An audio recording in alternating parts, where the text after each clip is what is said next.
छतरी ले लो छतरी, बारिश के लिए छतरी, छतरी ले लो। भूरा कौवा बांस की लकड़ियों से अलग अलग प्रकार की चीजें बनाकर उन्हें जंगल में बेचता है। उसी से उसकी रोजी रोटी चलती है। जंगल में अभी बारिश का मौसम चल रहा है। उसी मौके पर भूरा बांस की लकड़ियों से छतरियाँ बनाकर उन्हें जंगल में बेच रहा है।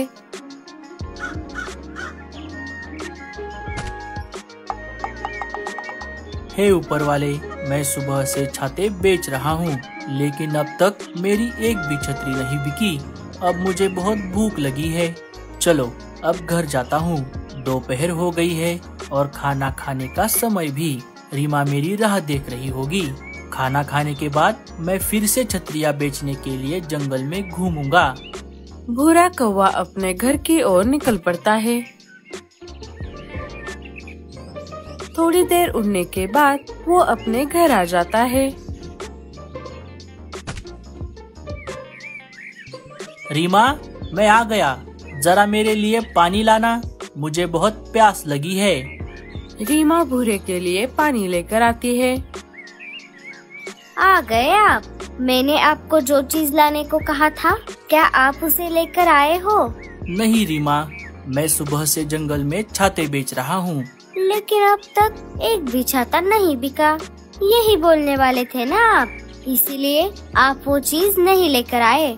मुझे पहले से ही पता था कि ऐसा ही होगा। अरे रीमा, तुम नाराज मत हो। तुम देखना, आज नहीं तो कल मेरे छाते जरूर बिकेंगे और उसके बाद तुम जो मांगोगी मैं तुम्हें वो ला कर दूंगा। हाँ हाँ, रहने दो। मुझे झूठे सपने मत दिखाओ। मैं तो कहती हूँ आप ये छाते बेचना बंद करो और कोई दूसरा काम करो, जैसे कि कुछ मिठाई विठाई, पकोड़े शकोड़े, आलू समोसे, वड़ा पाव, ऐसी खाने की चीजें बेचो। उससे हम माला माल हो जाएंगे।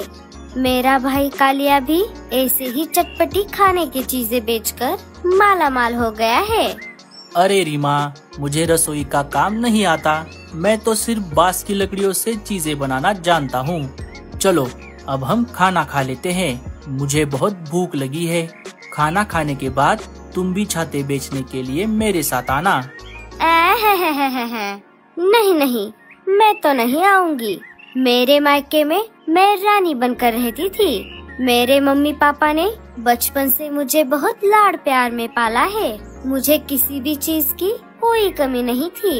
लेकिन यहाँ आकर मेरी हालत एक नौकरानी की तरह हो गई है। एक तो घर पर इतना काम रहता है और ऊपर से आप मुझे साथ में चलकर छाते बेचने के लिए बोल रहे हो। हाँ रीमा, मुझे सब पता है। तुम तुम्हारे मायके में बहुत खुश थी, लेकिन यहाँ आकर तुम्हारे सपने सपने रह गए। लेकिन मैं प्यार भी तो तुमसे उतना ही करता हूँ ना।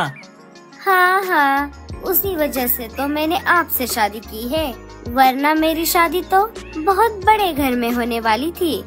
तुम चिंता मत करो रीमा, एक न एक दिन मैं तुम्हारे सारे सपने पूरे कर दूंगा। रीमा को भूरे पर तरस आ जाता है। मुझे आप पर पूरा भरोसा है भूरे जी। चलिए मैं भी आपके साथ छाते बेचने के लिए बाहर चलती हूँ, लेकिन उससे पहले हम खाना खा लेते हैं। खाना खाकर दोनों छाते बेचने के लिए बाहर आ जाते हैं। छतरी ले लो छतरी, बारिश के लिए छतरी, छतरी ले लो। दोनों छतरी बेचते हुए शिकारी चीलों के इलाके से गुजर रहे थे। तभी उन्हें एक शिकारी चील बुलाता है। क्यों रे कौवे, ये क्या बेच रहा है तू? चील भाई, अभी बारिश का मौसम चल रहा है ना, तो मैं बांस की लकड़ियों से बने छाते बेच रहा हूँ। क्या आपको छाता लेना है? अच्छा, ऐसी बात है। बारिश का मौसम तो शुरू हो गया है, लेकिन बारिश का कहीं भी नामो निशान नहीं है। और इसी में तू छाते बेच रहा है? बेचना ही था तो कुछ और बेचता। अगर कोई खाने की चीज होती तो मैं जरूर ले लेता। हाँ चील भाई, मैंने भी इनसे यही कहा था, लेकिन ये मेरी बात ही नहीं सुनते। चलो कोई बात नहीं, जाओ अपने अपने छाते बेचो। अजी, हम भी एक छाता ले लेते हैं। क्यों? हमें क्यों चाहिए छाता? हमें छाते की क्या जरूरत है? क्या पता, हमें भी एक छाते की जरूरत पड़ जाए। अरे भगवान, बारिश का मौसम तो कब का शुरू हो चुका है, लेकिन अभी तक आसमान से बारिश की एक बूंद तक नहीं गिरी। मुझे पता है इस साल बारिश नहीं होगी, इसीलिए हमें छाते की कोई जरूरत नहीं है। बारिश हो या ना हो, मुझे एक छाता खरीदना है। अच्छा बाबा, ठीक है। भूरे, एक अच्छा सा छाता दे दे। चील भूरे से एक छाता खरीद लेता है। रीमा और भूरा वहाँ से निकल पड़ते हैं। इधर बाकी के पंछी अपने बातचीत करने वाले जगह पर बातचीत कर रहे थे। दोस्तों, बारिश का मौसम तो शुरू हो गया है, लेकिन अभी तक हमारे जंगल में बारिश नहीं हुई। हाँ रानो, अगर ऐसा ही चलता रहा तो जंगल में सूखा पड़ जाएगा। पानी की समस्या तो और ज्यादा बढ़ जाएगी। अरे ओ कालू, क्या तुझे बारिश के बारे में कुछ पता है? कब होगी हमारे जंगल में बारिश? नहीं दोस्तों, मैं आज सुबह ही मौसम के जानकार पंछियों के पास गया था, लेकिन उन्होंने कहा कि इस साल बारिश होने की कोई संभावना नहीं है। छाते ले लो छाते, बारिश के लिए छाते, छाते ले लो। मीनू मौसी आवाज लगाकर उन्हें अपने पास बुला लेती है। दोनों वहाँ पर आ जाते हैं। अरे भूरे, ये तू क्या बेच रहा है? मीनू मौसी, मैं बारिश से बचने के लिए बांस के लकड़ी से बने छाते बेच रहा हूँ। क्या आपको छाता लेना है? अरे हाँ हाँ, मैं कब से एक छाता खरीदने की सोच रही थी। मेरे पास छाता नहीं है। अरे मीनू मौसी, यहाँ बारिश का नामो निशान नहीं है और आप छाता खरीद रही हो। इससे अच्छा आप कोई दूसरी चीज ले लो। अरे बुलबुल, ऐसी बात नहीं है। मेरा अनुभव कहता है कि बारिश कभी भी आ सकती है। प्रकृति हमारे हिसाब से तो नहीं चलती। बारिश होगी या नहीं, ये हम नहीं बता सकते। वो कहते हैं ना अंग्रेजी में, precaution is better than cure. इसीलिए मैं छाता खरीद रही हूँ। भूरे, तू मुझे एक अच्छा, मजबूत और टिकाऊ छाता दे दे। भूरा मीनू मौसी को एक अच्छा सा छाता दे देता है। भूरे, मुझे ये छाता कैसे इस्तेमाल करना है, इसके बारे में थोड़ी जानकारी दे दे। हाँ हाँ मीनू मौसी, इस छाते की सबसे अच्छी खूबी ये है कि आप इसे अपने हिसाब से छोटा या बड़ा कर सकती हो। भूरा एक एक करके मीनू मौसी को छाते के बारे में सारी जानकारी दे देता है।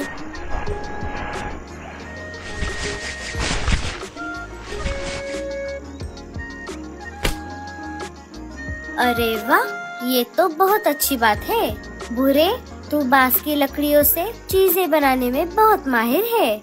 दोस्तों, आप में से किसी को छाता लेना है?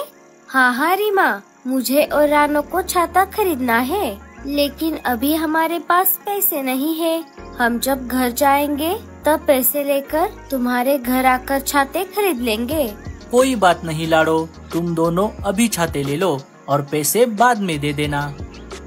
भूरा रानो और लाडो को एक एक छाता दे देता है। भूरे, मुझे भी एक छाता दे दे। नहीं नहीं, हमें छाते की कोई जरूरत नहीं है। चलिए, हमें अभी घर जाना है। घर पर बहुत सारा काम पड़ा है। कालू और गोरी वहाँ से चले जाते हैं। उन दोनों के जाने के बाद वहाँ पर राजा जी के सिपाही आ जाते हैं। रीमा और भूरे, तुम दोनों को राजा जी ने महल बुलाया है, चलो हमारे साथ। रीमा और भूरा सिपाहियों के साथ अपने छाते लेकर निकल जाते हैं। थोड़ी ही देर में रात हो जाती है। सारे अपने अपने घोंसले में सो रहे थे। तभी आधी रात को तेज तूफान के साथ साथ आसमान में बादल गरजने लगते हैं। अरे बाप रे, लगता है बारिश होने वाली है। मुझे अकेले यहाँ पर डर लग रहा है। मैं एक काम करती हूँ, बच्चों को लेकर लाडो के पास चली जाती हूँ। रानो बच्चों को लेकर लाडो चिड़िया के पास आ जाती है। अरे रानो, तुम आधी रात को यहाँ कैसे आ गई? क्या कोई परेशानी है? नहीं लाडो, बच्चों के पापा काम के सिलसिले में जंगल से बाहर गए हैं और बाहर अचानक तेज तूफान और बादलों के गरजने की आवाज आ रही थी। मुझे अकेले डर लग रहा था, इसीलिए मैं बच्चों को लेकर तुम्हारे पास आ गई। अच्छा किया रानो, तुम यहाँ पर आ गई। सोनू और पिंकी के पापा भी आज घर पर नहीं है। मुझे भी अकेले घर पर डर लग रहा था।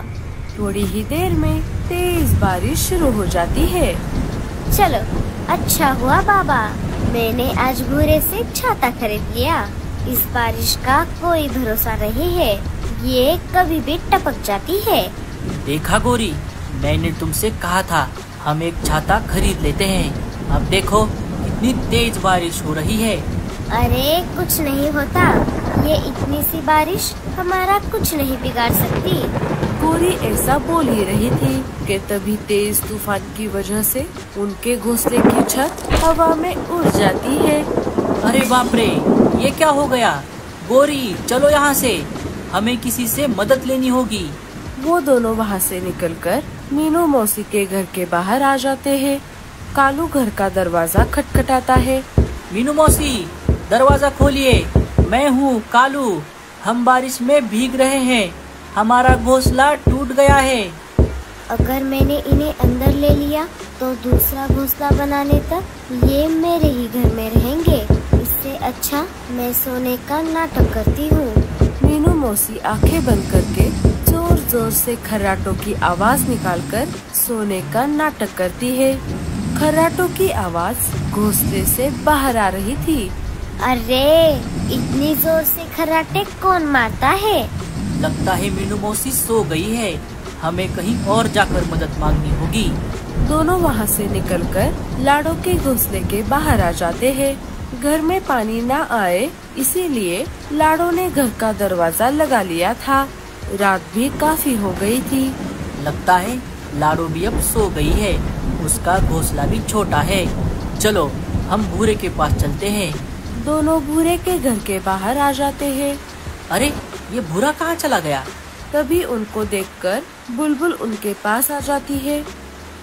अरे बुलबुल, ये भूरा और रीमा कहाँ चले गए? कालू भैया, राजा जी ने उनके सारे छाते खरीद लिए और उन्हें रहने के लिए महल में एक कमरा भी दे दिया।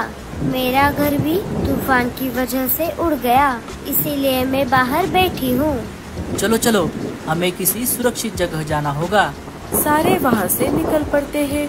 थोड़ी देर खोज करने के बाद उन्हें एक जगह खाली पड़ा हुआ टूटा फूटा घोंसला दिख जाता है।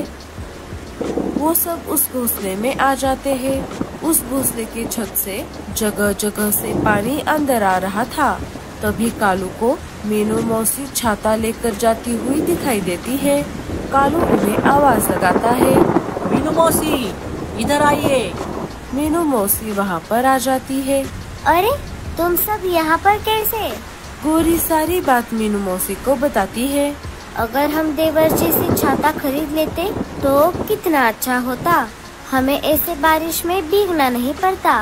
तभी मीनू मौसी के दिमाग की बत्ती जल जाती है। अरे हाँ, मुझे याद आ गया, भूरे ने कहा था ये छाता अपने हिसाब से छोटा या बड़ा हो सकता है। सारे मिलकर छाते को बड़ा कर देते हैं। उसे घोंसले के ऊपर छत की जगह लगा देते हैं। इससे बारिश के पानी से सारे बच जाते हैं। रात भर तेज बारिश चलती रही। भूरा और रीमा महल से निकलकर अपने दोस्तों से मिलने बाहर आ गए थे। तभी सारे पंछियों ने भूरे से अपने लिए एक एक छाता बनवा लिया। अरे वाह भूरे, ये तो छाते का घर बन गया।